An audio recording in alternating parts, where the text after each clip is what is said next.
8 horas 40 minutos em Campos, já voltamos com o Folha no Ar, ao vivo, em 98,3, você acompanha também pela internet, em nosso streaming aí no Face, no YouTube, no Instagram, em podcast e logo mais reprise na Plena TV. Hoje conversando neste programa, na bancada com Aloysio Abreu Barbosa, conversando com o professor Luciano D'Angelo, ex-diretor da Escola Técnica Federal de Campos, hoje o IFE, e ex-secretário também de Agricultura de Campos, secretário de Fazenda de Campos, de Niterói, e um dos grandes articuladores políticos aqui da nossa cidade e região.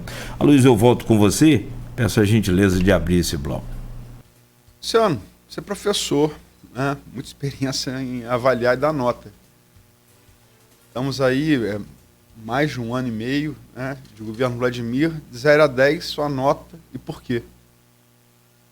Dificuldade de dar uma nota, porque eu confesso a você, eu não tenho acompanhado muito de perto a gestão do Vladimir.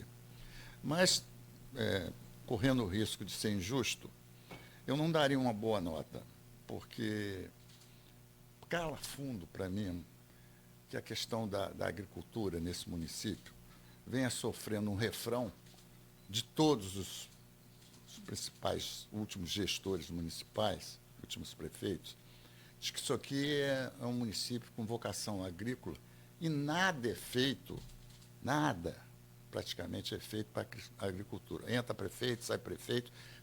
E aí eu quero afirmar categoricamente que quem quiser me desmentir, vai lá pegar o orçamento para a agricultura do município de Campos.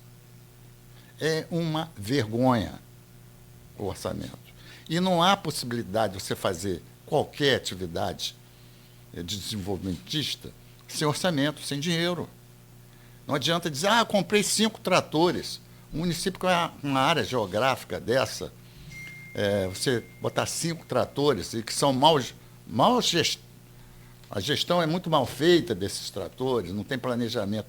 Em suma, não existe um planejamento para aquilo que de fato existe estruturalmente no município. Esse é um município, isso é um grande minifúndio. Nós temos a falsa sensação de que isso aqui é terra dos grandes fazendeiros. Não é verdade. Se já foi há 80, 100 anos atrás, não existe mais isso. Reforma agrária por herança. A sucessão hereditária sim. Criou esse minifúndio. Você pega aí, vai na Emater, em qualquer órgão, pergunta quais são os grandes produtores de leite do município. Não tem um. Se tiver um, escapou da investigação. É verdade. Então, mas e o fornecedor de cana? Muito poucos. E aí, você tem talvez uma grande quantidade de pequenos fornecedores de cana, que até esse ano pode ter ganho um pouquinho de dinheiro, mas, historicamente, eles não conseguem ganhar dinheiro, por uma razão muito simples. Esse município não tem o que teve há anos atrás, vocação mais para a cana-de-açúcar. Não tem mais essa vocação. Isso aqui, o próprio prefeito Vladimir, quando foi deputado federal, tentava transformar, aprovar uma lei que isso aqui era semiárido. Sim, mudança de clima. Mas não é isso. Se é semiárido, porque não tem água. Você não pode fazer agricultura de cana-de-açúcar sem água. E sem água natural, porque se você for irrigar, você não tem mais uma estrutura de irrigação para essa coisa. E não tem extensão. Você não tem extensão. Você vai para São Paulo, as propriedades lá, produtoras de cana, as usinas, têm 5, 10, 20 vezes mais extensão geográfica de produção de cana do que aqui. Então, se você começa a não ter água, não tem extensão, o parque é um parque pequeno, não produz, não tem estrutura de campo. Não tem estrutura de campo, os equipamentos são obsoletos, as propriedades são pequenas, não permitem maquinários modernos. Então, eu diria que nós temos o tamanho que podemos ter. Claro que você tem uma usina funcionando.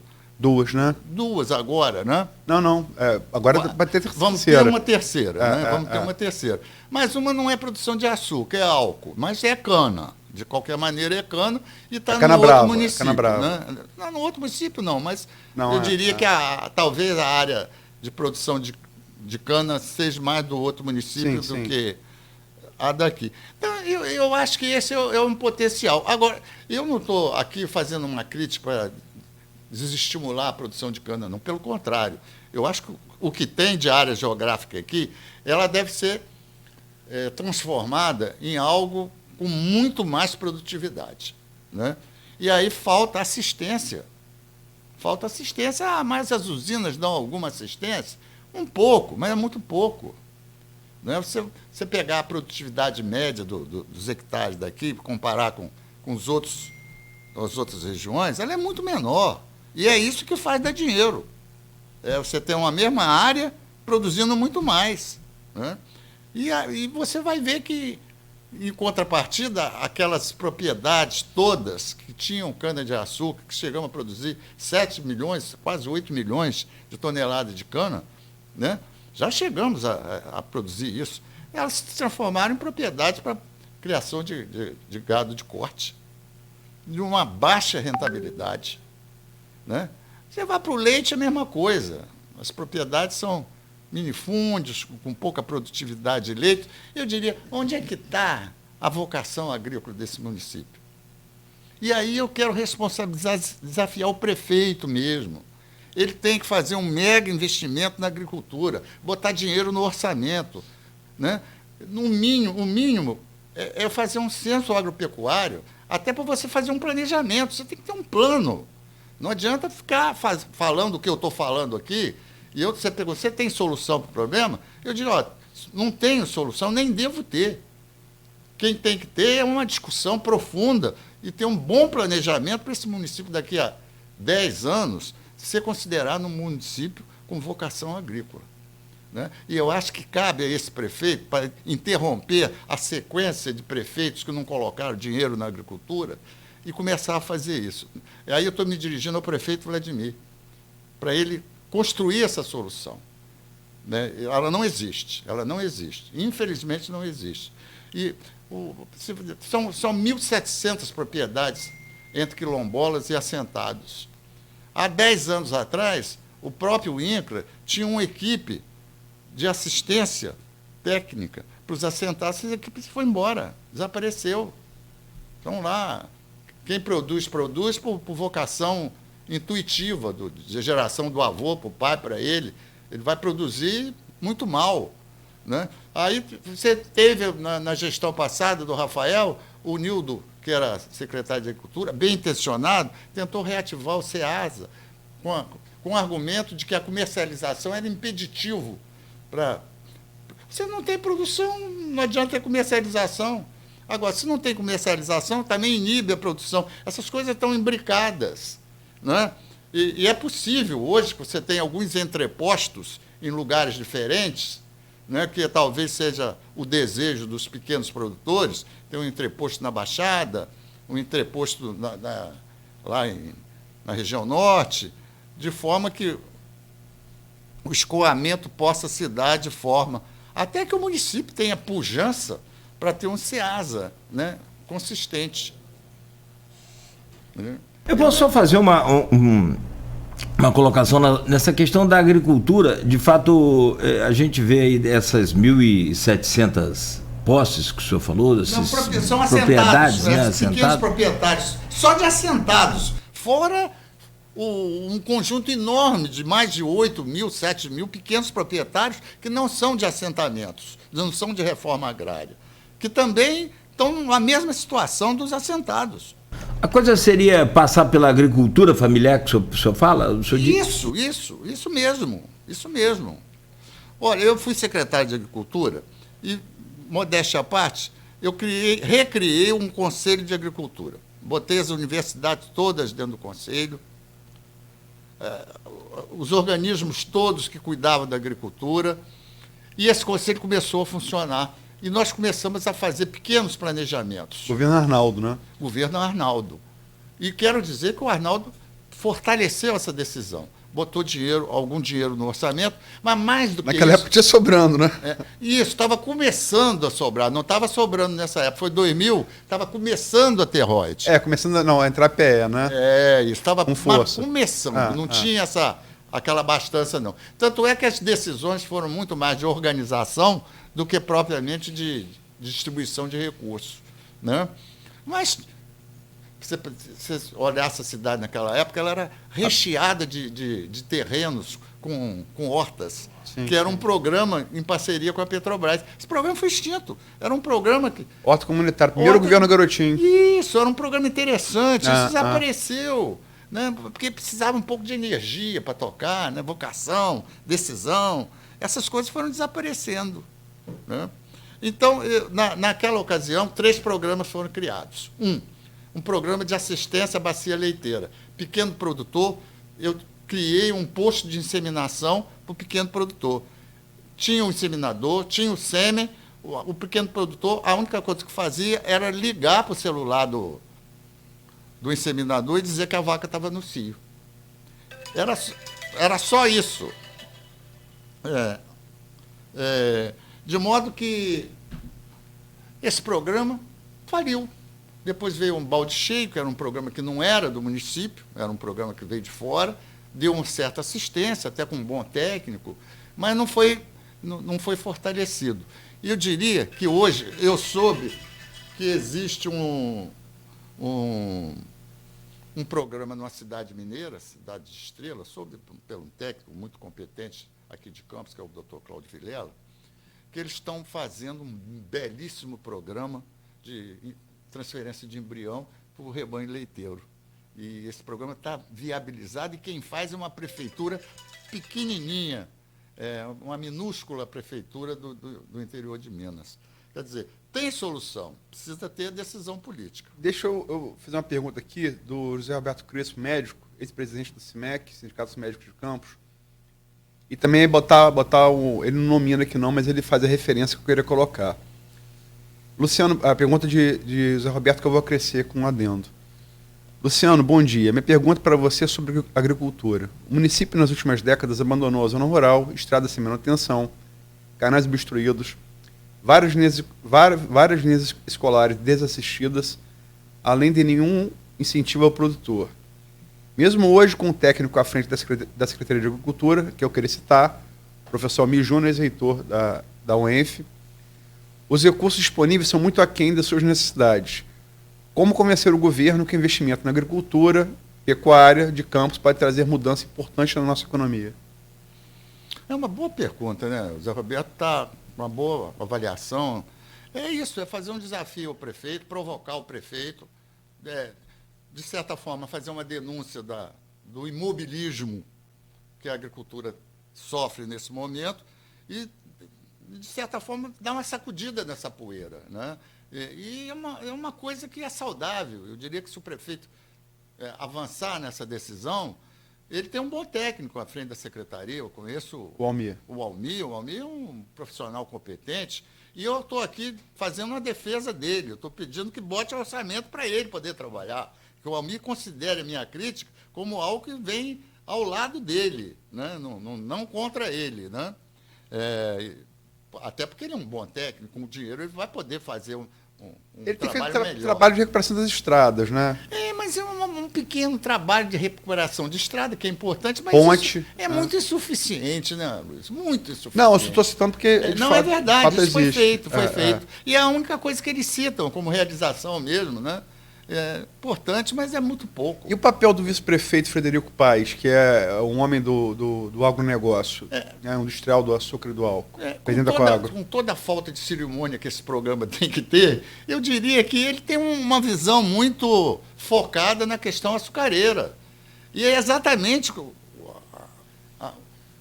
o conjunto enorme de pequenas propriedades rurais que não tem vocação exclusivamente para cana-de-açúcar é que precisa ser fortalecida. E aí talvez uma sugestão era criar um organismo municipal fora da Secretaria de Agricultura que cuide exatamente da pequena propriedade rural, do desenvolvimento passando pela pequena propriedade rural. Porque A estrutura geográfica do município pede isso. Né? Ou, quando você tem um secretário, um vice-prefeito, que tem poder político, né? Porque, na verdade, hoje você tem em torno da usina, qualquer usina, você tem 5, 6 mil trabalhadores, e você acaba tendo poder político. Né? A gera divisa foram 500 milhões ano passado na safra, a projeção desse ano é de quase 1 bilhão. Isso. E eu acho que é muito bom a gente encher a boca e dizer isso, que isso é muito bom para o município. Mas eu quero fazer uma pergunta aqui no ar. O que o pequeno produtor gerou por esse município? Ninguém sabe dizer. Talvez esteja gerado 5, 6 vezes mais do que isso. E ninguém sabe dar essa resposta e não trabalha com essa lógica. Este é o problema. Porque não conhece. Porque tem uma insuficiência de dados. Tem um censo agora aí, vai lá pegar a parte agropecuária do censo, trabalha isso. É um trabalho para 10 anos, mas é preciso iniciar. Eu espero que eu consiga trabalhar um pouquinho essa questão, nesse sentido. Estava pesquisando aqui, a cidade é Estrela do Sul, Minas Gerais. Isso. Tem um pouco mais de 7 mil habitantes. Tem 8.852 quilômetros quadrados, 852 mil quilômetros quadrados, metros quadrados. Não, interessante que vem o sêmen da Holanda e dos Estados Unidos. E aí a vaca que é leiteira, ela passa a dar mais leite com... Se você pegar a produção média da vaca aqui do nosso município, é uma coisa ridícula. Eu sei porque a minha é ridícula. Outro dia eu visitei a Cooper Leite. Você não vive sozinho, entendeu? Você é fruto de uma estrutura. A produção de gado de corte é uma coisa ridícula. Né? Você tem uns 5 ou 6 que estão fazendo inseminação, transferência de embrião, 5 ou 6 produtores. Não passa disso. Você tinha que ter uma estrutura municipal para poder você otimizar essa área que tem pasto com gado de melhor qualidade e com pasto de melhor qualidade para o município se fortalecer dessa gestão. Mas isso agora, não acontece. E não adianta inseminar também o animal e deixar para lá. Não tem pasto para comer, não tem comida para dar. Não é? E também isso. Não cuidar de todo o processo, é verdade. Campos tem cerca de 46 pontes que precisam de ser totalmente recuperados ou recuperados. Então, foi também matéria da Folha. Almi, isso aí, né, veio numa matéria da Folha. Dessas 46, me parece que 3 ou 4 o Estado deve arcar com essa recuperação e reconstrução. E as outras 40 pontes, o município precisa dessa verba. Eu espero que o Estado, com essa quantidade de recursos que tenha, dê uma boa contribuição. Porque eu já vi lá no dinheiro da SEDAI, da antiga SEDAI, né, que foi... Tem uma parcela... 22 bilhões entre estados e municípios. Isso. Entre Estado e municípios. Isso. Que aderiram ao programa. E tem uma parcela que é dedicada à despoluição da Baía de Guanabara, uma parcela desse recurso.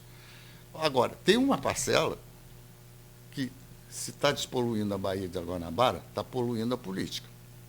É preciso cuidar de que esse recurso também não faça uma poluição na política e as pessoas sabem do que eu estou falando. Né? Você perde um resultado disso. Professor, é claro que a gente gostaria de ficar mais tempo, mas a hora voa, passou rápido. Bom que o senhor vai voltar, né? Que aquela frase ele não seja confirmada. Para poder voltar aqui. Não seja confirmada aquela profetização depois dos 45 degraus ali. Foi uma brincadeira por conta dos 45 degraus que eu tive que subir aqui. Bom, mas de qualquer maneira, quero agradecer aqui em nome de toda a equipe do Folha no Ar, de todo o grupo, né, pela presença do senhor. Muito obrigado pela entrevista. Como eu já previa lá no começo, produtiva, muito bacana. Espero sim que o senhor tenha muita saúde para voltar aqui inúmeras vezes, contribuir com a gente e aclarar aí a mente de todos os nossos ouvintes, seguidores, principalmente nesse momento mais polarizado da nossa política, da nossa eleição aí, que estamos há 39 dias dela. Agradeço, Cláudio. Eu sempre gosto de vir a esse programa, ele mexe comigo, me provoca, porque ele permite que a gente fale francamente o que pensa, sem nenhuma restrição. O Aloysio é uma pessoa que faz isso com muita propriedade. E eu quero dizer que, embora ao longo dos meus 77 anos, estou com energia que eu arranco do fundo do poço para fazer o enfrentamento que o Brasil precisa hoje. E eu acho que todos nós devemos encarar esse próximo processo eleitoral como um grande desafio para a vida política de todo mundo. Eu espero que a gente contorne essa possibilidade de um modelo autoritário que nos ameaça nesse próximo pleito. Eu estou falando de derrotar a candidatura do Bolsonaro. Literalmente isso. É preciso que façamos isso em nome do país, e não em nome do Lula ou do PT, absolutamente. Qualquer que seja o candidato, é preciso você trazer de volta ou não interromper o projeto democrático que a gente construiu com muita dificuldade. Eu mesmo vivi experiência de anos duros da minha vida política, e eu e muitos companheiros, para construir uma sociedade democrática, e que nós temos hoje. É preciso segurar isso. E aí eu agradeço até a possibilidade de a gente estar pregando, né, discutindo esse assunto aqui e podendo falar francamente dessa forma para todos os ouvintes desse programa, que é um grande programa. Muito obrigado, professor. E aqui, a gente fica um minuto sem ver a internet, Aloysio. Tem um caminhão de postagem aqui. Marcelo Sampaio diz aqui, ó, vou ter que ler, tá? Rapidamente aqui. Bom dia, meus queridos Cláudio, Aloysio e Luciano.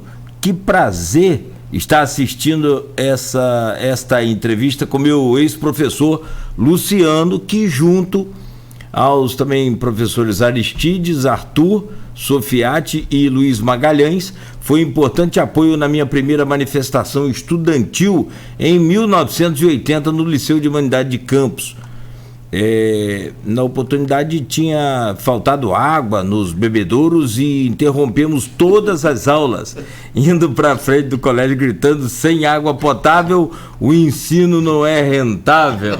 É verdade. Pode comentar aí, professor. E tem um convite também aqui do Almir Júnior. Convido o querido professor Luciano a conhecer nosso projeto, inclusive da retomada do Conselho de Agricultura. Eu ia ler, né? Desculpa. Não, pode, desculpa. Vai lá, Luiz. Não, então, pode falar você, desculpa. Nós estamos primeiro tentar implantar políticas que não deram certo, né? Encontramos o interior do nosso município totalmente abandonado, quase nenhuma associação funciona. O INCRA no Rio de Janeiro foi abandonado desde o governo do PT. Quer ler mais alguma aí, Aloysio? Tem várias aqui, tem várias mensagens, mas eu acho importante ler de Almir, que ele foi citado aqui, né? Isso. E eu espero que o Almir entenda que eu estou tentando ajudá-lo, né? Sim. A crítica é uma crítica a ver se sensibiliza o prefeito a botar mais recursos na secretaria dele. Bom, demais comentários aqui, o nosso agradecimento também, e a falta de tempo nos impede de, claro, ler todos. Aloysio, a você também, muito obrigado. E hoje, só conferindo, o jornal Folha da Manhã está nas bancas e nas casas dos assinantes, e amanhã nós estaremos de volta às 7 da manhã. Amanhã vou fechar ainda o anuncio previamente no blog e, enfim, na página da rádio, no Face, Instagram. Agradecer ao Luciano, né? Sempre dois lados, né? Eu falei do Marcelo inicialmente, isso, o lado pessoal, né? De memória emotiva e tal, memória afetiva. Luciano conversando com a Luísa nos sábados, faz parte meu período formativo. E é muito bom ver que, embora... Naquela época eu tinha cabelo e eles não tinha cabelo branco. É bom ver que a agudeza do pensamento do Luciano se mantém intacta, né? E vai voltar aqui, certamente, 45 vão virar aí 90, 135. É isso, obrigado. Acho que passamos aí por 3... pontos importantes: a eleição presidencial, a eleição aqui na esfera estadual, né? E governo municipal, agricultura, que ele tem uma experiência, produtor rural, ocupou essa pasta que hoje está com a Almir. Agradecer demais pelo que a gente pôde assimilar aí idade... Porque ele terminou falando é realmente uma eleição muito importante. Eu acho que a gente compreender ela... E sem paixão, não é defender voto para A, B ou C, até porque eu, como jornalista, não vou fazer isso de maneira nenhuma. Embora eu vá declarar, quando chegar perto da eleição, meu voto. Vou declarar publicamente, tanto no primeiro como no segundo turno, como sempre tenho hábito de fazer. O que não muda em nada é minha atuação como jornalista, são duas coisas diferentes, mas eu acho que é uma satisfação que precisa ser dada. Mas é um momento realmente muito, muito importante, muito importante. Certamente o tempo que a gente está vivendo vai ser contado no livro de história, né? Aquele momento da história que você sabe que vai ficar perene. Os pósteros vão nos olhar com lupa. E é bom saber onde todo mundo está. Sem dúvida. Essa é uma observação importantíssima. Nós estamos fazendo história nesse momento. Não é uma eleição comum, não é uma eleição qualquer. E aí, o meu estímulo é que a sociedade se manifeste intensamente em defesa de um Estado democrático, mais do que qualquer voto pessoal. Essa é a manifestação, seja ela no primeiro, seja no segundo turno, né? E eu digo o seguinte, eu consegui arranjar energia física e psicológica para fazer esse enfrentamento, muito motivado pela necessidade, né? Talvez, se a gente estivesse numa situação de normalidade, eu estivesse descansando e não precisasse subir os 45 degraus de hoje. Tá certo. Vamos à luta, então. São 9h07. Mais uma vez, obrigado aí ao professor Luciano, ao nosso querido Aloysio. Amanhã de volta às 7h. E a você de casa também, nossa eterna gratidão e carinho. Proteus, Serviços de Saúde e Medicina Ocupacional, qualidade certificada ISO 9001-2015, Unimed Campos, cuidar de você. Esse é o plano. Laboratórios Plínio Bacelar e Plínio Bacelar Vacina, com o apoio de Green Energia Solar.